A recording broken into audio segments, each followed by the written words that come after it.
তার সব কিছুই আছে কনসাস, মানে ফুল কনসাস। আমাদের তো ফুললি কনসাস। তো আমাদের টোটাল পেশেন্ট আসছে এই পর্যন্ত আমরা হলো মানে 3টা ব্রড ডেড এসছে, মানে আর 20 জন হলো আমাদের পেশেন্ট এসছে। আর তারপরে 20 জনের মধ্যে আমরা 2 জন পেশেন্ট রেফার করেছি। হ্যাঁ, রাইট। আর এখানে আসার পর মানে তারপরে একদম আচ্ছা আচ্ছা আচ্ছা। তো টোটাল তাহলে ব্রড ডেড 3 জনের পরে মানে ব্রড ডেড কজন এসছে? আচ্ছা, ঠিক আছে। তো আমাদের অ্যাকচুয়ালি টোটাল পেশেন্ট আসছে হলো 20 পেশেন্ট এসছে। আর হচ্ছে আমাদের পেশেন্ট আসছে ইনিশিয়াল আমরা পেলাম হলো 7 জন, 3টা ব্রড ডেড পেলাম। তারপর এখন পর্যন্ত লেটেস্ট যে আমার ইনফরমেশন এসছে 20 জন পেশেন্ট এসছে, তার মধ্যে 3টা ব্রড ডেড এসছে। আর আমাদের মধ্যে এখানে অবজারভেশনে আছে 5 জন পেশেন্ট।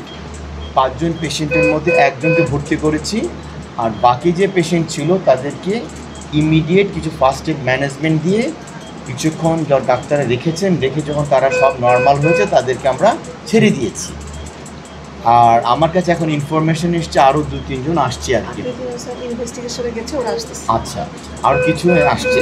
বাট হলো আমাদের এখানে যত পেশেন্ট আসছে তাদেরকে আমরা 100% ইনভেস্টিগেশন আমাদের এখানেই হচ্ছে, এবং যত মেডিসিন লাগছে আমরা ইমার্জেন্সি ম্যানেজমেন্টের জন্য সব আমরা সরকারিভাবে দিচ্ছি।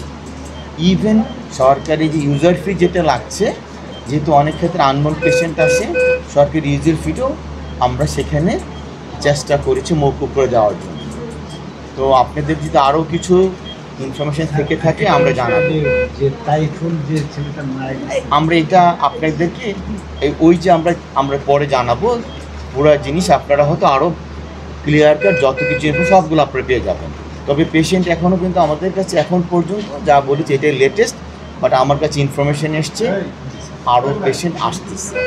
এবং যেটা শুনেছি ইনিশিয়াল জায়গাটা হয়েছিল আরমান্ডোলা মাঠের পাশে কষাইটু রোগী যারা ইনজুর্ড হয়ে এসছে তারা ওই রাস্তা দিয়ে যাচ্ছিল, যাওয়ার পথে সেখান থেকে ছাদ ভেঙে টাওয়ার ভেঙে রেলিং ভেঙে ওনাদের উপর পড়েছে।